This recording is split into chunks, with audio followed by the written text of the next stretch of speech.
اعوذ باللہ من الشیطان الرجیم بسم اللہ الرحمن الرحیم۔ السلام علیکم ورحمۃ اللہ وبرکاتہ۔ آج ہمارا قرآن انڈرسٹینڈنگ کا لیسن نمبر 9 کا پارٹ اے ہے۔ آج کے ہمارے سبق کا عنوان ہے نبی کریم صلی اللہ علیہ وآلہ وسلم پر درود۔ سبق نمبر 9 پارٹ اے اور بی کے اختتام پر ہم 102 نئے الفاظ پڑھنا سیکھ لیں گے جو قرآن پاک میں 27,926 بار آئے ہیں۔ اب اس سے اندازہ لگائیں کہ ہمارے لیے اللہ تعالیٰ نے قرآن پاک کو کتنا آسان کر دیا ہے کہ ہم صرف 102 نئے الفاظ پڑھنا سیکھیں گے تو یہ قرآن پاک میں 27,926 بار رپیٹ ہوئے ہیں۔ تو سمجھے ہم نے مصحف کا اتنا حصہ سیکھ لیا ہے۔ درود، درود یعنی نبی کریم صلی اللہ علیہ وآلہ وسلم کے حق میں دعا کرنا۔ آج ہم تقریباً 1450 سال بعد مکہ سے ہزاروں میل دور بیٹھے ہیں، لیکن دنیا میں اس وقت جتنے بھی مسلمان ہیں اللہ کے فضل کے بعد آپ صلی اللہ علیہ وآلہ وسلم کی قربانیوں کا نتیجہ ہیں۔ جیسے فرض کریں سارا دن کی مصروفیات اور تھکن کے بعد آپ صلی اللہ علیہ وآلہ وسلم نے کسی قبیلے کو اسلام کی دعوت بھی تو دینا ہوتی ہوگی، اور ہو سکتا ہے کہ ہمارے بزرگوں تک اسلام اسی قبیلے کے ذریعے پہنچا ہو۔ تو اگر ہم اس طرح سوچیں تو کس طرح محبت سے ہمارا دل بھر جاتا ہے کہ یقیناً حضرت محمد صلی اللہ علیہ وآلہ وسلم کی قربانی کا مجھ پر بہت بڑا احسان ہے، اور اس چیز کو ہم اپنے معاملات سے بھی تشبیہ دے کر محسوس کر سکتے ہیں کہ جب ہمیں کسی سے شدید محبت ہو تو تب بھی ہم دن بھر کی مصروفیات اور تھکن کے باوجود اس کے لیے ٹائم نکال پاتے ہیں۔ جب ہمیں محسوس ہو رہا ہے نبی کریم صلی اللہ علیہ وآلہ وسلم کا ہم پر بہت بڑا احسان ہے، تو بدلے میں ہم ان کے لیے کیا کر سکتے ہیں؟ نہ تو ہم انہیں کھانے پر بلا سکتے ہیں، نہ کوئی تحفہ بھیج سکتے ہیں، اور نہ ہی ان کی خدمت میں حاضر ہو کر براہ راست ان کا شکریہ ادا کر سکتے ہیں۔ تو پھر ہمارے پاس کرنے کو کیا رہ جاتا ہے؟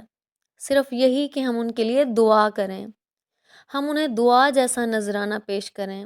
چاہے ہم اپنے نبی کریم صلی اللہ علیہ وآلہ وسلم کے لیے دعا کریں یا نہ کریں، ان کو کسی اجر یا دعا کی کوئی ضرورت نہیں ہے، لیکن ہمارا ان کے لیے دعا کرنا ہمارے اپنے لیے اعزاز کی بات ہے، کیونکہ ان کے لیے دعا کرنے سے ہمیں بھی اجر و ثواب ملتا ہے۔ صحیح مسلم کی حدیث نمبر 408 میں ہے کہ جو کوئی نبی کریم صلی اللہ علیہ وآلہ وسلم پر ایک بار درود بھیجے گا اللہ تعالیٰ اس پر 10 مرتبہ رحمت بھیجے گا۔ چلیں اب ہم درود پاک کے معنی اور مطالب کو سیکھ لیتے ہیں۔ یہاں پر سب سے پہلے ہے اللہم، اے اللہ، صلی، درود یعنی رحمت بھیج۔ یہ لفظ ہم پچھلے لیسن میں بھی پڑھ چکے ہیں اور اب ہم دوبارہ اس کو سیکھ رہے ہیں۔ صلی یعنی درود بھیج۔ اگر صرف صلی ہو تو اس کا معنی ہوگا نماز پڑھ، اور پھر صلی علی آ جائے تو اس کا معنی ہوگا رحمت بھیج، اور پھر ہے علی محمدن یعنی محمد صلی اللہ علیہ وآلہ وسلم پر۔ علی حرف جر ہے جو کہ ہم پچھلے لیسن میں بھی پڑھ چکے ہیں، اور پھر ہے وعلی، وا اور علی پر، آلی آل محمدن محمد صلی اللہ علیہ وآلہ وسلم کی۔ اب ہم اس کا محاورتاً مجموعی ترجمہ دیکھیں گے کہ اللہم صلی علی محمد وعلی آل محمد، یعنی اے اللہ محمد صلی اللہ علیہ وآلہ وسلم پر اور محمد صلی اللہ علیہ وآلہ وسلم کی آل پر درود یعنی رحمت بھیج۔ صلی علی کا کیا مطلب ہے؟ یعنی ہم دعا کر رہے ہیں کہ اے اللہ رسول پاک صلی اللہ علیہ وآلہ وسلم پر اور ان کی آل پر رحمتوں کی بارش فرما، اور ان پر بہت بہت مہربان ہو جا، اور ان کے نام درجات سب بلند کر دیں۔ اور پھر ہے آل۔ آل کے دو معنی ہیں۔ پہلا معنی ہے آپ صلی اللہ علیہ وآلہ وسلم کی اولاد اور ازواج مطہرات، اور دوسرا معنی ہے اتباع کرنے والے۔ یوں ہم بھی ان میں شامل ہوں گے کیونکہ ہم اپنے پیارے نبی حضرت محمد صلی اللہ علیہ وآلہ وسلم اور ان کے دین کی اتباع کرنے والے ہیں۔ اہل بیت اور آل محمد صلی اللہ علیہ وآلہ وسلم میں یہی فرق ہے۔ اہل بیت کون ہیں؟ یعنی آپ صلی اللہ علیہ وآلہ وسلم کے گھر والے، اور آل میں ہم لوگ بھی شامل ہو جاتے ہیں۔ پھر ہے ہمارے پاس کما صلیت علی ابراہیم وعلی آل ابراہیم، کما جیسے، صلیتا بھیجی رحمت تو نے، صلیتا کا ایک اور معنی بھی ہے یعنی تم نے نماز پڑھی، صلیتا علی یعنی پر تو نے رحمت بھیجی، لیکن یہاں پر کیونکہ صلیتا کے ساتھ علی آیا ہے تو اس لیے یہ رحمت کے معنی میں آئے گا، نماز کے معنی میں نہیں آئے گا۔ اور پھر ہے علی ابراہیم، علی پر، ابراہیم ابراہیم علیہ السلام، اور علی پر آل ابراہیم ابراہیم علیہ السلام کی، وعلی آل ابراہیم یعنی ابراہیم علیہ السلام کی آل پر۔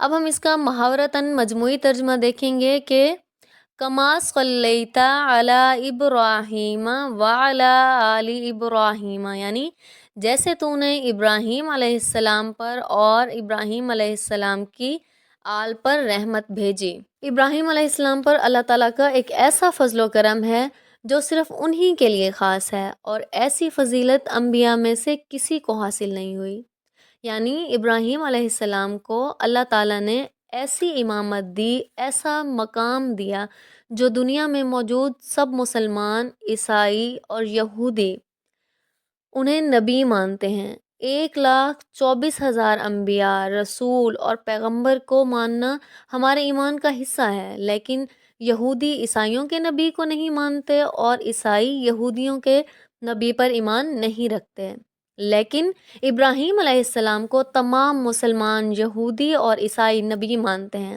اس لیے ہم اللہ سے دعا کرتے ہیں کہ محمد صلی اللہ علیہ وآلہ وسلم کو بھی ایسی قبولیت عطا فرما کہ زمین پر رہنے والے تمام لوگ آپ صلی اللہ علیہ وآلہ وسلم کی نبوت کو مانیں، کیونکہ جب ہم درود پاک پڑھتے ہیں تو اتنے سارے انبیاء ہیں، تو اللہ تعالیٰ نے ابراہیم علیہ السلام کے نام کو ہی کیوں چنا؟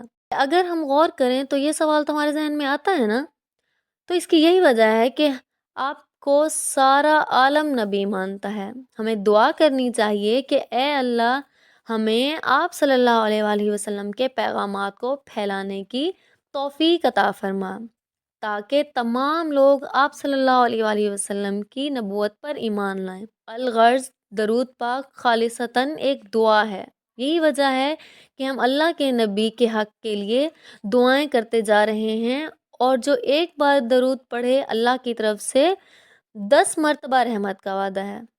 اب ہم آگے چلتے ہیں۔ انکا بے شک تو حمید تعریف کے قابل، مجید بزرگی والا ہے، حمید قابل تعریف، اور یہ حمد سے نکلا ہے، حمد کا معنی ہے تعریف، اور پھر ہے مجید یعنی بزرگی والا ہے، تو اس کا محاورتاً مجموعی ترجمہ کیا ہوگا؟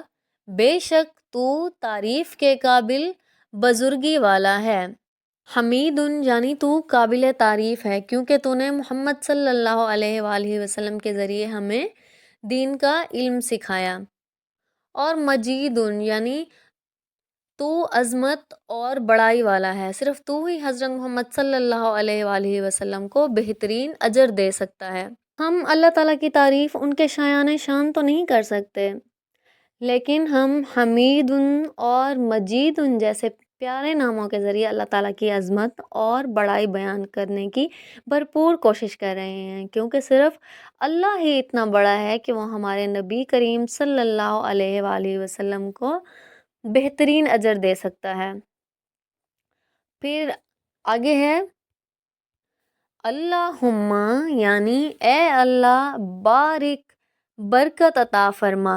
جیسے مبارک ایک کامن ورڈ ہے، ہم نے سنا ہوا ہے کہ جیسے جمعۃ المبارک ہوتا ہے یا عید مبارک ہوتا ہے یعنی برکت والی عید ہو، اسی طرح بارک یعنی برکت فرما اعلیٰ پر محمد محمد صلی اللہ علیہ وآلہ وسلم پر، اور اعلیٰ پر آل محمد محمد صلی اللہ علیہ وآلہ وسلم کی۔ تو اس کا محاورتاً مجموعی ترجمہ کیا ہوگا کہ اے اللہ محمد صلی اللہ علیہ وآلہ وسلم پر اور محمد صلی اللہ علیہ وآلہ وسلم کی آل پر برکت عطا فرما۔ درود پاک جس میں پہلے صلات یعنی رحمت کی دعا ہے اور اب برکت کی دعا، یعنی یہ ایک مکمل دعا ہو گئی۔ ہم ایک بار پھر دیکھتے ہیں کہ ہم کیسے دعا کر سکتے ہیں، ہمیں کیسے دعا کرنا چاہیے۔ ہمیں دل سے رسول پاک صلی اللہ علیہ وآلہ وسلم کی قربانیوں کو یاد کر کے ان کے لیے برکت کی دعا کرنا چاہیے، وہ یہ کہ اللہ تعالیٰ ہمیں ان کی اتباع کرنے والا بنا دے۔ برکت کا معنی کیا ہے؟ برکت کا معنی ہے خوبی، بھلائی اور نعمتوں کا عطا ہونا، نہ صرف عطا ہونا بلکہ ان کا ہمیشہ رہنا اور ان میں برابر اضافہ اور ترقی ہوتے رہنا۔ اور اعمال میں برکت کا کیا مطلب ہوتا ہے؟ اس کا مطلب ہوتا ہے یعنی ہمارے اعمال کا قبول ہونا اور ان کا ہمیں بہترین صلہ ملنا۔ اولاد میں برکت یعنی اولاد کا کئی نسلوں تک باقی رہنا اور پھر پھیلنا یعنی نسل کا بڑھنا۔ اور پھر آل محمد ان کا کیا مطلب ہے؟ اس کا مطلب ہے آل محمد صلی اللہ علیہ وآلہ وسلم کو برکت دے، یعنی آپ صلی اللہ علیہ وآلہ وسلم کی اولاد کو اور آپ صلی اللہ علیہ وآلہ وسلم کے طریقوں پر چلنے والوں کو برکت دے۔ اب ہم درود پاک کا اگلا حصہ دیکھتے ہیں۔ کما بارکت علی ابراہیم وعلی آل ابراہیم انک حمید مجید۔ کما جیسے، بارکتا تو نے برکت عطا کی، علی پر، ابراہیم ابراہیم علیہ السلام، وعلی اور اوپر، آل ابراہیم ابراہیم علیہ السلام کی آل پر، انکا بے شک تو، حمید تعریف کے قابل، مجید بزرگی والا ہے، یعنی جیسے تو نے ابراہیم علیہ السلام پر اور ابراہیم علیہ السلام کی آل پر برکت عطا فرمائی، بے شک تو تعریف کے قابل بزرگی والا ہے۔ جب بھی ہم درود پاک پڑھیں تو ہمیں اپنے نبی صلی اللہ علیہ وآلہ وسلم کی قربانیوں کو یاد کرنا چاہیے، اور ہمیں یہ بھی یاد ہونا چاہیے کہ آپ صلی اللہ علیہ وآلہ وسلم کو قرآن کا معلم بنا کر بھیجا گیا ہے، کہ وہ قرآن جو دنیا میں بھی ہماری رہنمائی کا ذریعہ ہے اور قبر اور آخرت میں بھی ہماری شفاعت کرے گا۔ دعا ہے کہ اللہ تعالیٰ صحیح معنوں میں ہمیں ان کا شاگرد بنائے، یعنی ہم قرآن کو سیکھیں۔ اب ہمیں احتساب بھی کرنے کی ضرورت ہے کہ آیا ہم قرآن و حدیث پڑھنے اور سیکھنے میں کتنا ٹائم صرف کرتے ہیں یا مصروفیات کا بہانہ بنا کر چھوڑ دیتے ہیں۔ اس لیے آج سے ہی پلان بنائیں کہ روزانہ ایک مخصوص وقت میں قرآن و حدیث کا مطالعہ کریں گے، اس کو سمجھنے اور اس پر عمل کرنے کی کوشش کریں گے۔ اس سلسلے میں آپ کلاسز لے سکتے ہیں، کوئی کورس جوائن کر سکتے ہیں، اور جیسا کہ آپ ہمارے چینل کشفبیر اسکلز ہب کے ساتھ جڑ سکتے ہیں، جہاں بے شمار اسکلز کے ساتھ ساتھ قرآن و حدیث کا بہترین کورس موجود ہے جو نہایت آسان طریقے پر مشتمل ہے۔ ہم نے بھی میم کشفبیر سے بے شمار ڈیجیٹل اسکلز سیکھنے کے ساتھ ساتھ قرآن و حدیث کا ایک بہترین کورس مکمل کیا ہے، اور اب ہماری کوشش ہے کہ ہم نے جو سیکھا ہے وہ گاہے بگاہے اللہ تعالیٰ جتنی ہمیں توفیق عطا کریں ہم آپ تک پہنچائیں۔ تو آپ بھی ہمارے اس کورس میں شامل ہو کر قرآن و حدیث کے معنی اور مطالب کو سمجھ سکتے ہیں۔ اب ہم سبق کی طرف واپس آتے ہیں۔ اس چیپٹر کے شروع سے ہی ہم پڑھ رہے ہیں کہ نبی پاک صلی اللہ علیہ وآلہ وسلم کی قربانیوں کو یاد کرتے ہوئے ہمیں ان کے لیے دعا کرنا چاہیے۔ اسی طرح دعا کرتے وقت آپ صلی اللہ علیہ وآلہ وسلم کی نصیحتوں کو بھی یاد رکھنا چاہیے۔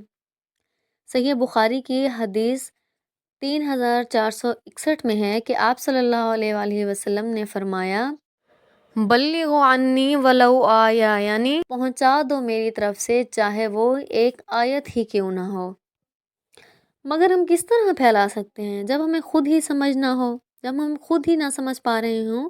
تو یہ بالکل اسی طرح ہے جیسے فرض کریں کہ یہ دنیا ایک صحرا ہے اور سب کچھ دیر میں مرنے والے ہیں۔ ایک آدمی آتا ہے، آپ کو کھانے پینے کے لیے کچھ دیتا ہے اور کہتا ہے کہ یہ ان باقی لوگوں کو پہنچا دو جو بھوک پیاس سے مر رہے ہیں، یعنی وہ خوراک وغیرہ دے کر آپ کی جان بچاتا ہے۔ اسی طرح نماز، قرآن اور اسلامی تعلیمات روح کی غذا ہیں۔ جب اللہ کے فضل سے ہماری روح کی غذا کا انتظام کر دیا جائے تو ہمارا پھر یہ فرض ہے کہ ہم باقی روحانی غذا سے محروم لوگوں تک اسے پہنچا دیں۔ اب ہم درود پاک کے بعد کی دعا دیکھتے ہیں۔ نماز ختم کرنے پر مغفرت طلب کریں اور یہ مسنون دعائیں پڑھیں جو حضرت ابراہیم علیہ السلام نے اپنے رب سے کی۔ دعا کے کیا معنی ہیں آئیے سیکھتے ہیں۔ سب سے پہلے ہے ربی جعلنی مقیم الصلاۃ ومن ذریتی۔ ربی یعنی اے میرے رب، اجعلنی بنا دے مجھے، مقیمہ قائم کرنے والا، الصلاۃ نماز، ومن و اور من سے، ذریتی میری اولاد۔ تو اس کا محاورتاً مجموعی ترجمہ کیا ہوگا؟ رب جعلنی مقیم الصلاۃ ومن ذریتی، یعنی اے میرے رب مجھے اور میری اولاد کو نماز قائم کرنے والا بنا دے۔ پھر ہے ربنا وتقبل دعا، یعنی ربنا اے ہمارے رب، وتقبل اور قبول کر، دعائی میری دعا، یعنی ربنا وتقبل دعا اس کا محاورتاً مجموعی ترجمہ ہے اے ہمارے رب اور میری دعا قبول فرما، یعنی میں نے تجھ سے جو دعا مانگی ہے تو اسے شرف قبولیت عطا فرما۔ پھر ہے ربنا اغفر لی ولوالدی وللمؤمنین یوم یقوم الحساب، یعنی ربنا اے ہمارے رب، اغفر لی بخش دے مجھے، ولوالدی اور میرے والدین کو، وللمؤمنین اور مومنین کو، یوم جس دن، یقوم قائم ہوگا، الحساب حساب۔ اس کا محاورتاً مجموعی ترجمہ ہے کہ اے ہمارے رب مجھے اور میرے والدین اور تمام مومنین کو بخش دے جس دن حساب قائم ہوگا۔ یہ ایک بہترین دعا ہے، ہمیں یہ دعا پورے یقین کے ساتھ مانگنا چاہیے۔ تو ہمارا آج کا لیسن یہیں پہ ہی ختم ہوتا ہے۔